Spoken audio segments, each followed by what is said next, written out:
मौर्य जी हिमाचल प्रदेश सरकार के एक बड़े जुझारू मंत्री जी, हर समय जिनकी चर्चा अखबारों के अंदर रहती है, शिमला के गलियारों में रहती है,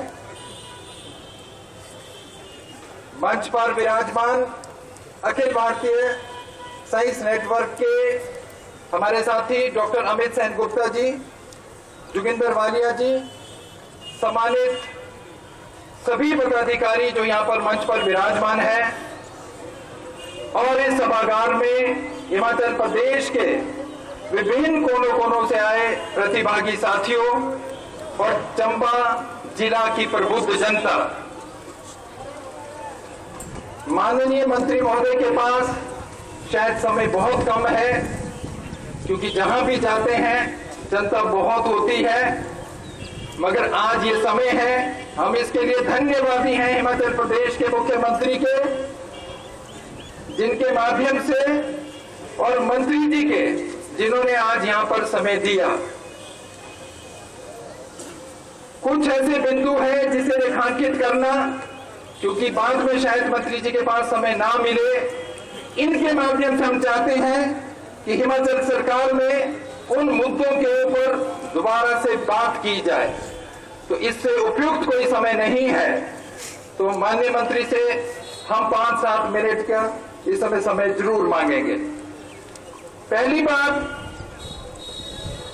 जिस बात का हमें सबसे ज्यादा खेद है कि भारतवर्ष में जिस राज्य के अंदर सबसे ज्यादा जल, जंगल और जमीन की बात होती है, जहां पर सबसे ज्यादा माइनिंग होती है, उस प्रदेश के अंदर सबसे कम साक्षरता दर है, गरीबी है, भूखमरी है, बीमारी है।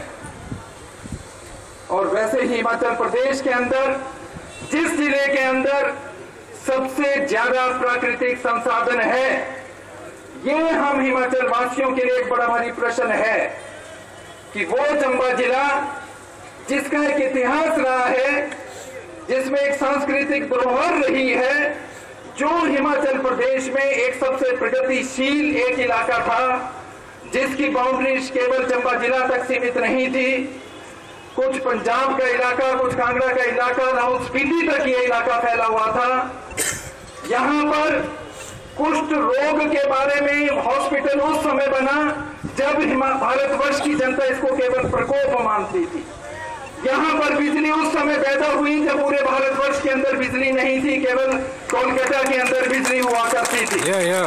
कितनी चीजों में चंबा बहुत अग्रणी रहा है, पर आज 2011 के सेंसस के अगर हम डाटा देखते हैं तो यहाँ पर किसी भी इंडेक्स के अंदर चले जाएं, चाहे वो इंफ्रास्ट्रक्चर है और चाहे ह्यूमन डेवलपमेंट इंडेक्स है, उसके अंदर आज चंबा बहुत पीछे छूट गया है। समय बहुत कम है, परसों इस विषय में डिटेल से बात होगी। आज सिर्फ क्योंकि ये ज्ञान विज्ञान समिति का कार्यक्रम है, इसमें हमारा मुख्य मुद्दा साक्षरता और शिक्षा भी है। उदाहरण के तौर पर भारतवर्ष के वो चंद जिले जहां पर महिला साक्षरता दर 50% से भी कम थी, उसमें केवल चंबा जिला था। हमें वो दिन याद है, आज से 20 साल पहले के अरविंद मेहता जी यहाँ डिप्टी कमिश्नर हुआ करते थे। उस समय साक्षरता अभियान चला था, उनके साथ हम गद्दियों के बीच में, गुजरों के बीच में, उनके डेरों के बीच में भी गए थे। एक अभियान था, एक माहौल था और एक ऐसी सोच थी कि खास तौर पर वो लोग जो 28% इस जिले के अंदर हैं, उनकी शिक्षा का क्या प्रावधान होगा। सरकार कई तरह के प्रावधान करती है, पर उन लोगों के साथ मुझे याद है छोटे छोटे बच्चे जिनको थोड़ा बहुत मौका पढ़ने का मिला था, उसमें से एक बच्चे ने हमारी मीटिंग के अंदर उस समय कहा था कि मैं अपने बुजुर्गों के साथ, माता पिता के साथ, उनके साथ ही चलकर उनको शिक्षित करूंगा। वो एक माहौल था। पांगी के अंदर हमारे कुछ सरकारी कर्मचारी, जिनको एक सरकार इसलिए वहां पर भेजती है कि सरकार के लिए वो कन्वीनियंट नहीं होते, ट्रांसफर उसे किया जाता है। वहां पे एक पटवारी और टीचर था, मगर उन लोगों ने वहां पर मरण व्रत रखा और उन्होंने कहा कि जिस समय तक लोग पढ़ना शुरू नहीं करेंगे तो हम ये मरण व्रत नहीं तोड़ेंगे। लोगों ने उनकी बात मानी। वहां पर शायद ग्राम सभा को प्रजा कहा जाता है, तो उन्होंने प्रजा की और उस आधार पर उस अभियान की वहां शुरुआत हुई।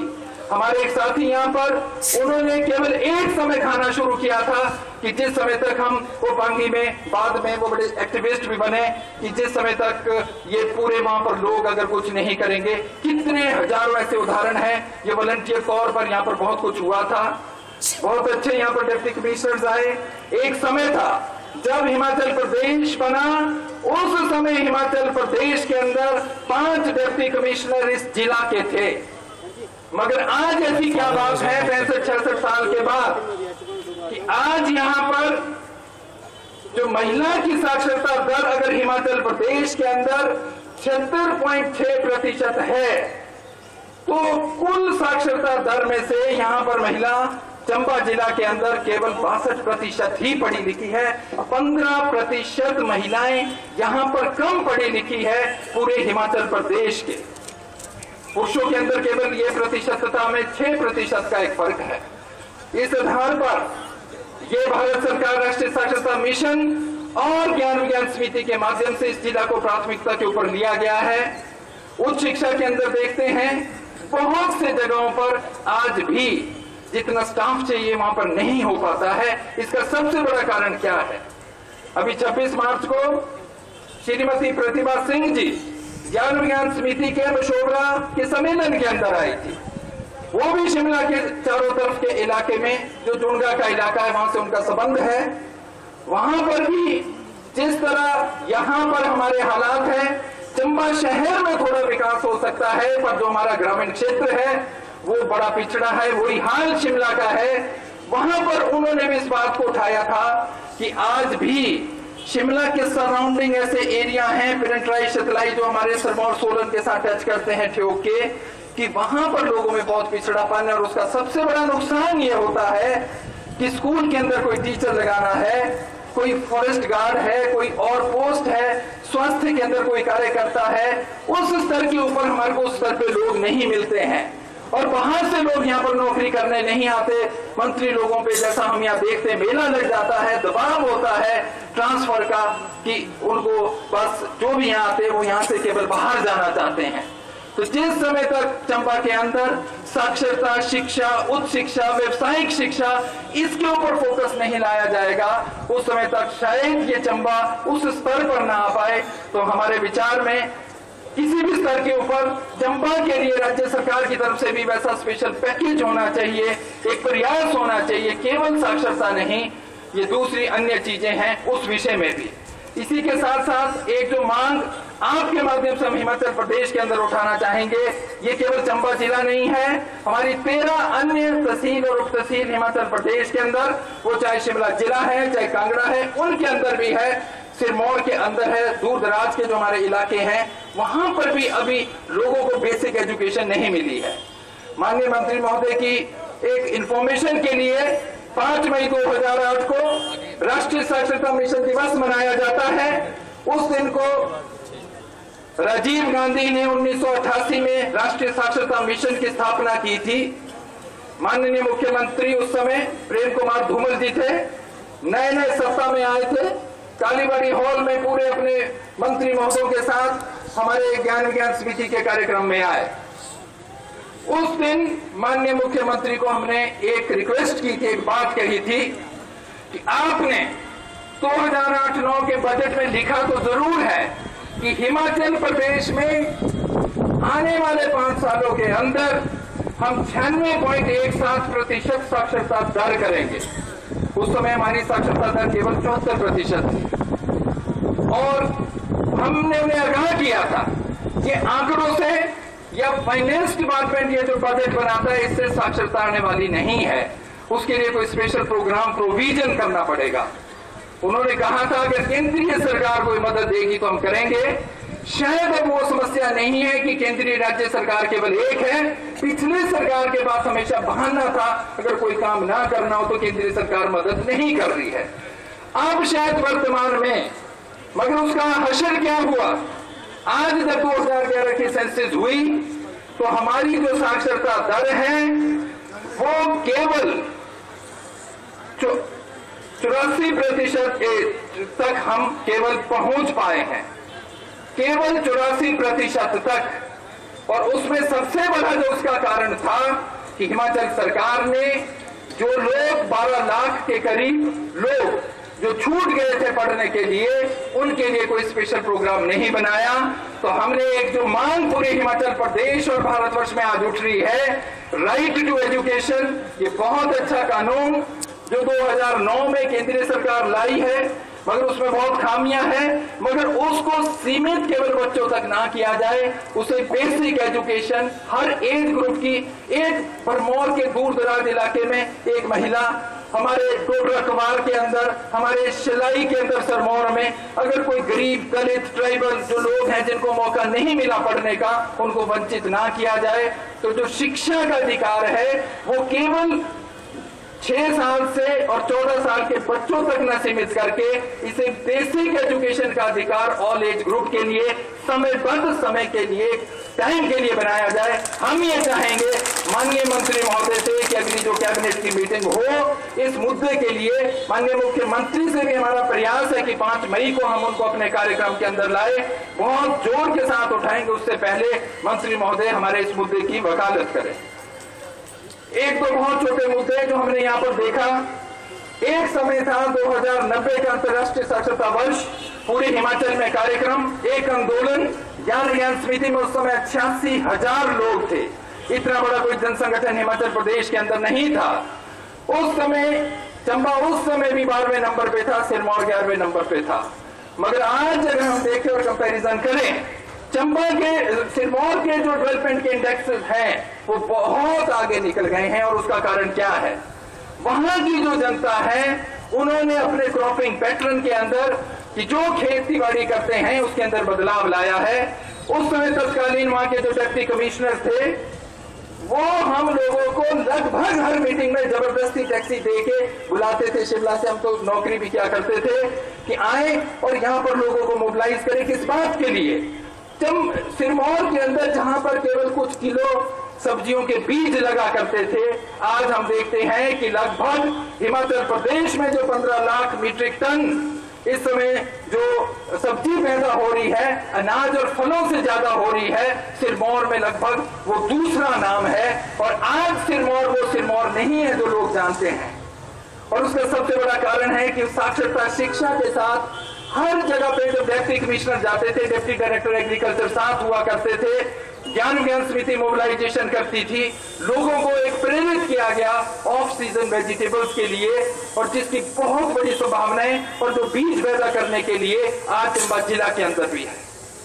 ये बड़ी खुशी की बात है कि हमारी चंबा जिला में जो जनसंख्या है वो तो केवल कुल जनसंख्या का 7.56% है, मगर ये बड़ी भारी चुनौती भी है।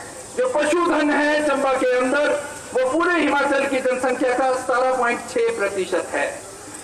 इतना बड़ा पशुधन, मगर वो पशुधन का जो मैनेजमेंट है, क्या वो वैज्ञानिक तरीके से होता है या नहीं होता है, उसमें हस्तक्षेप शायद इसीलिए कभी यहाँ पर ये एनिमल हस्बेंड्री मंत्री भी बनाए गए हों सरकार की समझ के अनुसार, या बाकी चीजें भी हुई हो, ये सब चीजें हैं। पर मेरा व्यक्तिगत क्या मानना है, चाहे वेजिटेबल्स हो चाहे टेम्परेट फ्रूट्स हो, और फलों में आज भरमौर है, पांगी है, चुनाव में एक सेब और टेम्परेट फ्रूट्स की बड़ी संभावनाएं हैं।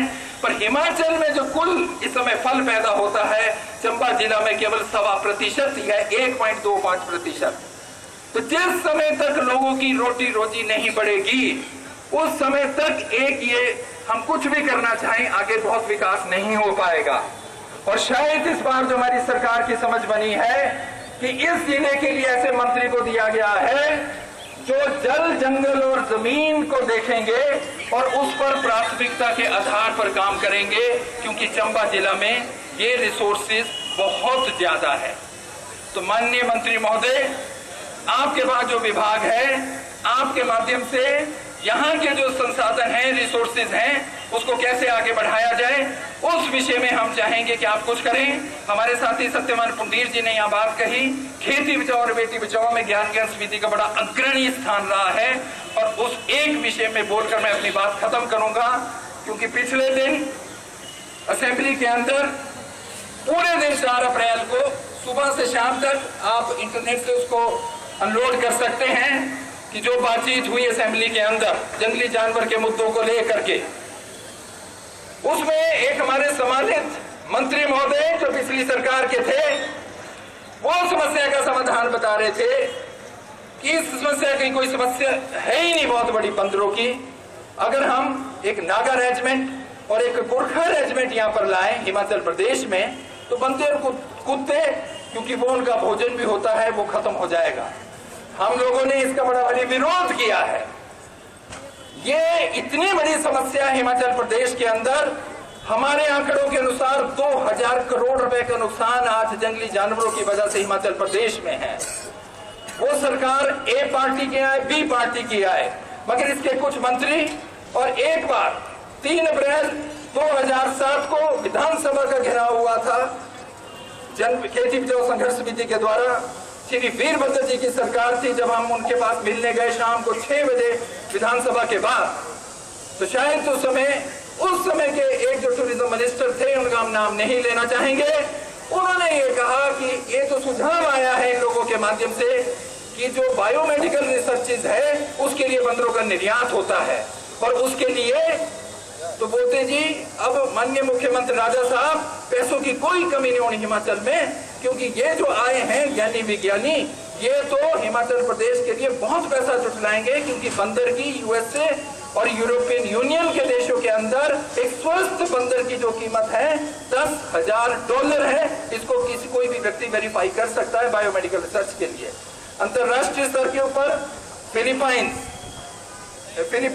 से लेके, इंडोनेशिया से लेके, चाइना से लेके, हर जगह से बंदर एक्सपोर्ट हो रहा है। तो हमारे पास कौन से अंतरराष्ट्रीय ऐसे बोलते हमारे पे दबाव हैं, यहाँ पर बड़े सीनियर वनाधिकारी लोग भी बैठे हैं, वो भी ये बता सकते हैं कि इंटरनेशनल ट्रीटी क्या केवल भारतवर्ष के ऊपर लगेगी।